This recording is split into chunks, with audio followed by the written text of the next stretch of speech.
नमस्कार, मैं हूं आशुतोष और आप देख रहे हैं सत्यहिंदी.com। सत्यहिंदी.com के खास कार्यक्रम आशुतोष की बात में आपका स्वागत है। परसों यानी 27 तारीख को देश के प्रधानमंत्री नरेंद्र मोदी ने 9 राज्यों के मुख्यमंत्रियों के साथ एक वीडियो कॉन्फ्रेंसिंग की। कोरोना का इम्पैक्ट, लॉकडाउन को क्या हटाया जाए न हटाया जाए, अर्थव्यवस्था के बारे में क्या कुछ किया जाए, इस पर चर्चा हुई। इस चर्चा के दौरान प्रधानमंत्री जी ने एक बड़ी जबरदस्त बात कही, बल्कि कहें हैरान करने वाली बात कही, हतप्रभ करने वाली बात कही। उन्होंने कहा कि चिंता करने की जरूरत नहीं है, देश की अर्थव्यवस्था अच्छी है। देश की अर्थव्यवस्था अच्छी है। 2 दिन पहले उन्होंने ये बात की, जबकि पूरी दुनिया ये कह रही थी कि देश की अर्थव्यवस्था की हालत अच्छी नहीं है और भारत की अर्थव्यवस्था जो है वो ऐतिहासिक तौर पर अभूतपूर्व तरीके से बहुत बुरी हालत में जा सकती है। अब सवाल ये उठता है कि प्रधानमंत्री मोदी ने ये बात क्यों कही? क्या उन्होंने देश को झूठा आश्वासन देने की कोशिश की या फिर उनको तथ्यों की जानकारी नहीं थी? क्योंकि उनके बयान के फौरन बाद की स्थिति और आंकड़ों के बारे में अगर हम बातचीत करें और बिल्कुल ताज़ा आंकड़ों पे बातचीत करें तो तस्वीर बिल्कुल अलग नजर आती है और ऐसा दिखाई पड़ता है जैसे कि देश के प्रधानमंत्री को देश की अर्थव्यवस्था के बारे में कोई जानकारी नहीं है, और अगर जानकारी है तो भी उन्होंने झूठा आश्वासन दिया। क्या है इस वक्त की मौजूदा स्थिति? क्या है दुनिया के तमाम एक्सपर्ट्स क्या कह रहे हैं? तमाम रेटिंग एजेंसीज भारत की अर्थव्यवस्था के बारे में क्या कह रही हैं?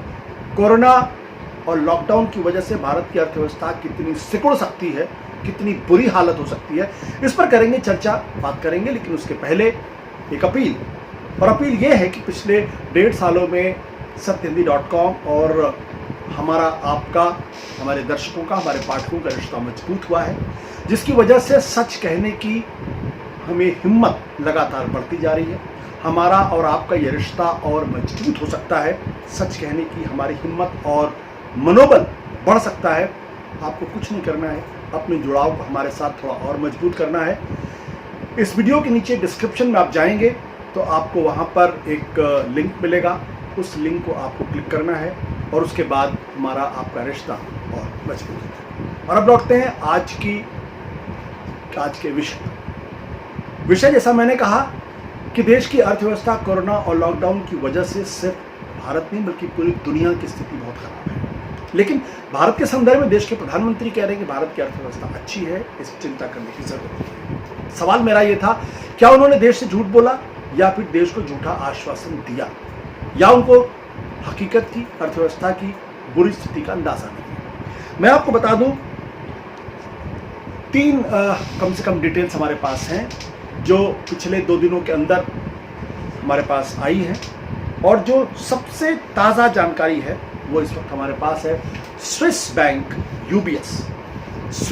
यूबीएस ने भारत की अर्थव्यवस्था के बारे में एक आकलन किया है, और उनके आकलन के हिसाब से अगर मध्य मई यानी अगले महीने 15 मई तक आवाजाही, लॉकडाउन अगर हट जाता है और जून के मध्य तक अगर भारत की आर्थिक स्थिति जो है वो रिवाइव करने लगती है, तो भी भारत की अर्थव्यवस्था, जिसके बारे में पहले इसी बैंक ने कहा था कि 2.5% की जीडीपी ग्रोथ होगी, वो घट के 0.2% हो जाएगी। 0.2%। अब 0.2% विकास दर को तो हम अच्छी विकास की स्थिति नहीं कह सकते, और ना ही ये कह सकते हैं कि देश के मुख्यमंत्रियों को, देश के प्रधानमंत्री को, देश के नागरिकों को भारत की अर्थव्यवस्था के बारे में चिंता करने की जरूरत नहीं है। यानी जो यूबीएस का आंकड़ा है वो देश के प्रधानमंत्री का जो बयान है उसके उलट है, और एक तरीके से उसको गलत साबित करता है। ये तो तब स्थिति है जब मई के महीने में, मध्य मई के महीने में लॉकडाउन हटाने के बारे में या आवाजाही जो है शुरू करने के बारे में होगा। और अभी जो हालात है उसके मुताबिक लॉकडाउन, फिलहाल जो रेस्ट्रिक्शंस लगे हुए, थोड़ी बहुत ढील दी जा सकती है, लेकिन पूरी तरीके से हटाया नहीं जा सकता। ऐसे में यूबीएस बैंक ने एक और आकलन किया है, और यूबीएस बैंक का आकलन यह है कि अगर जून के मध्य तक अगर आवाजाही शुरू की जाती है, यानी लॉकडाउन को खोल दिया जाता है, और अगस्त के महीने तक अर्थव्यवस्था अगर रिवाइव करने लगती है, तब क्या होगा? तब उसका कहना यह कि भारत की अर्थव्यवस्था में 3.1% की सिकुड़न आएगी, यानी भारत की अर्थव्यवस्था बजाय उसमें विकास होने के, जीडीपी में ग्रोथ होने के, वो नकारात्मक हो जाएगी, उसमें एक तरीके से कॉन्ट्रैक्शन आएगा, सिकुड़ जाएगी। इसका मतलब यह कि विकास तो होना बंद हो गया है, अब वो अर्थव्यवस्था सिकुड़ने लगी। यह है यूबीएस का अपना आकलन। यूबीएस का कहना है कि वैसी स्थिति में क्या होगा भारत के अंदर। उनका कहना है भारत के अंदर नौकरियां जाएंगी, एक उनका आकलन है। दूसरा उनका आकलन यह है कि लोगों की जो आय है या इनकम है वो घटेगी, यानी अगर किसी को अगर अभी 10,000 रुपए प्रति माह मिल रहे हैं तो हो सकता है एवरेज घट के 8,000 रुपए हो जाए या 6,000, यानी ऑन एन एवरेज लोगों की आय घटेगी। तीसरी बात उन्होंने कही है कि जो बड़े बड़े कारपोरेट इंडस्ट्रीज हैं, जो बड़े बड़े उद्योग धंधे हैं, वो डिफॉल्ट करेंगे, यानी बैंकों से जो लोन लिया होगा वो लोन नहीं दे पाएंगे, जो वो देनदारी होगी वो देनदारी नहीं दे पाएंगे। चौथी चीज उन्होंने कही है कि बैंकों के अंदर बैड लोन्स बढ़ेगा, यानी जो बैंक से जो लोग लोन लेते हैं अपनी इंडस्ट्री को चलाने के लिए वो बढ़ेगा। और सबसे बड़ी बात यह है कि इन लोन्स की रिकवरी भी नहीं हो पाएगी, और अगर ऐसा होता है तो भारत की अर्थव्यवस्था की हालत क्या होगी आप अंदाजा लगा सकते हैं। ये तो मैंने आपको बताया यूबीएस का आंकड़ा। अब यूबीएस के बाद अभी जो मूडीज का आंकड़ा आया है, मूडीज ने 28 तारीख को जो आंकड़ा दिया है, मूडीज एक रेटिंग एजेंसी है जिसने पहले कहा था कि भारत की अर्थव्यवस्था 2.5% के हिसाब से ग्रो करेगी। अब उनका आकलन यह है कि वो 2.5 तो नहीं बल्कि 0.2 के हिसाब से ग्रो करेगी, और उनका भी लगभग उसी तरीके का आकलन है। उनका ये कहना है कि भारत में जो कोरोना और लॉकडाउन का जो इम्पैक्ट है, ये बड़े पैमाने पर जो उद्योग धंधे हैं और कुछ सेक्टर जो है पूरी तरीके से बर्बाद हो सकते हैं, पूरी तरीके से बर्बाद हो सकते हैं, ये उनका आकलन है। बड़े पैमाने पर बेरोजगारी की जो दर है वो बहुत तेजी के साथ आगे बढ़ेगी। इसके अलावा ह्यूमन कैपिटल का बड़े पैमाने पर लॉस हो। ह्यूमन कैपिटल का मतलब अगर कोई आदमी जैसे कि प्लम्बर है या कोई बहुत हुनरमंद है, कोई काम कर रहा है, उसके पास काम ही नहीं होगा। काम नहीं होगा इसका मतलब क्या होगा कि उसका जो स्किल है, उसकी जो हुनरमंदी है, उसका कहीं कोई इस्तेमाल नहीं होगा। यानी बड़े पैमाने पर ऐसे लोग बेरोजगार बैठेंगे, खाली हाथ बैठे रहेंगे, उनके टैलेंट का, उनकी प्रतिभा का कहीं कोई इस्तेमाल नहीं होगा। इसीलिए कहते हैं permanent loss of the human capital. साथ ही साथ चूंकि ऐसी अवस्था में क्या होता है कि लोग अपने हाथ पर सिकोड़ के बैठ जाते हैं, और लोग जो अभी आज से 1 साल पहले जो लोग मॉल जाया करते थे और बहुत सारी ऐसी चीज़ें खरीदते थे जिसकी उनको ज़रूरत नहीं होती थी, अब वो लोग जो है ऐसी चीज़ें नहीं खरीदेंगे, क्योंकि उनको ये विश्वास नहीं होगा कि अर्थव्यवस्था की स्थिति बेहतर हो सकती है। लिहाजा वो वही चीज़ें खरीदेंगे या उतनी ही चीज़ें खरीदने की कोशिश करेंगे जो उनके जीवन यापन के लिए ज़रूरी होगा। यानी जो कंज्यूमर आइटम्स हैं उनकी एक तरीके से सेल पूरी तरीके से गिर जाएगी। तो कहते हैं कि इसको इकोनॉमी में कहते हैं कि the persistent Millais in consumption and investment. और चूंकि लोगों को अर्थव्यवस्था में यकीन नहीं होगा, इसलिए कुछ लोग जो अर्थव्यवस्था में पैसा लगाना चाहेंगे वो भी रोक लेंगे। तो 4 चीज़ें मूडीज ने कही है ऐसा भारत की अर्थव्यवस्था के साथ हो सकता है। एक, भारत के जो उद्योग धंधे हैं कुछ सेक्टर परमानेंटली उनमें बर्बादी हो सकती है। दूसरा, बड़े पैमाने पर बेरोजगारी होगी। तीसरा, ह्यूमन कैपिटल प्रतिभा का इस्तेमाल नहीं हो पाएगा, वो वेस्ट हो जाएगा। और चौथा, जो खपत है और जो इन्वेस्टमेंट है उसमें परमानेंटली या बड़े पैमाने पर ऐसी गड़बड़ी पैदा होगी जिससे कि हम अर्थव्यवस्था में नए तरीके से कंजम्पशन या खपत को नहीं बढ़ा पाएंगे।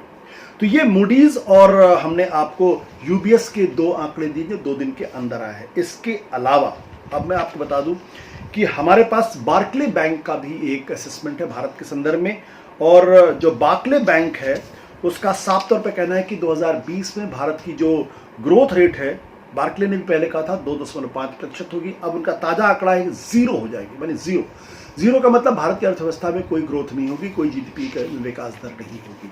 तो हमने आपको बार्कले के बारे में बताया, यूबीएस के बारे में बताया, मूडीज के बारे में बताया, और ये पिछले कुछ दिनों के आंकड़े हैं, और इस बात की जानकारी देश के प्रधानमंत्री के ना हो ये मैं मान नहीं सकता हूं। तो फिर वही सवाल आकर अटक जाता है कि क्या देश के प्रधानमंत्री ने देश को झूठा आश्वासन दिया, या मुख्यमंत्रियों को उन्होंने झूठा आश्वासन दिया, या उनके अधिकारियों ने उनको तस्वीर सही अर्थव्यवस्था की नहीं बताई है। जब मैं आपसे बातचीत कर रहा हूं तो CMI मतलब centre for monitoring of Indian economy 26 अप्रैल को उसका आंकड़ा बेरोजगारी का आया है, और ये बेरोजगारी का आंकड़ा कहता है 21.05% है। अनएम्प्लॉयमेंट रेट 21.05%, जो मुझे लगता है कि बहुत बड़ी रेट है। और आप देख ही सकते हैं पिछले 1 महीनों के अंदर बहुत सारे लोगों की नौकरियां गई हैं, लोगों ने अपने हाथ छटनी की है। देश के प्रधानमंत्री को कहना पड़ा है कि आप लोगों की नौकरियां मत लीजिए, आप लोगों को तनख्वाहें दीजिए क्योंकि ये संकट का समय है। उसके बावजूद CMI का ये कहना है कि 21.05%। ये भी कहा गया कि manufacturing sector and service sector में इनमें बड़ी लेवल पे तबाही इस वक्त मची हुई है। अब एक चीज़ और कुछ लोगों का ये कहना है कि जो मोदी जी के ज़माने में जो पहले उनके चीफ इकोनॉमिक एडवाइज़र थे अरविंद सुब्रमण्यम, बहुत लोग कह रहे हैं कि अर्थव्यवस्था को कैसे बेहतर किया जा सकता है। तो उनका कहना है कि इस अर्थव्यवस्था को पटरी पर लाने के लिए कम से कम 10 लाख करोड़ यानी पूरी अर्थव्यवस्था का GDP का 5% कम से कम अगर आप अर्थव्यवस्था में डालेगी सरकार, तब जाके अर्थव्यवस्था पटरी पर आने की उम्मीद, यानी इसको स्टिमुलस पैकेज कहते हैं। अभी हमने कितना डाला है? 0.9%। अमेरिका ने कितना डाला मैं आपको पहले बता चुका हूँ, 10%। दूसरे देशों में, यूरोप के देशों में 15 से 16%। हमने 0.9%। उनका कहना है कि अगर आप 10%, अगर आप 5% यानी 10 लाख करोड़ का स्टिमुलस अगर आप अर्थव्यवस्था में नहीं डालेंगे तो आपकी अर्थव्यवस्था जो है वो पूरी तरीके से चरमरा जाएगी और आगे बढ़ने की उम्मीद है। कुछ लोग ये भी सवाल करते हैं कि कोरोना संकट के बाद जिस तरीके से चीन के ऊपर तमाम तरीके के आक्षेप लगे हुए हैं, लोग अपनी इंडस्ट्री चीन से हटा रहे हैं, चीन एक बड़े संकट की तरफ बढ़ रहा है, तो क्या उसका फायदा भारत को होगा? अभी पिछले दिनों आपको याद होगा देश के एक बड़े कैबिनेट मिनिस्टर ने कहा कि हमारे लिए ये बड़े अपॉर्चुनिटी का मौसम है, अपॉर्चुनिटी का दौर है, क्योंकि जो चीन से इंडस्ट्रीज आ रही हैं उन इंडस्ट्रीज को भारत में लगाने के बारे में हमारे यहाँ के उद्योगपतियों को सोचना चाहिए या उस दिशा में सरकार को काम करना चाहिए था।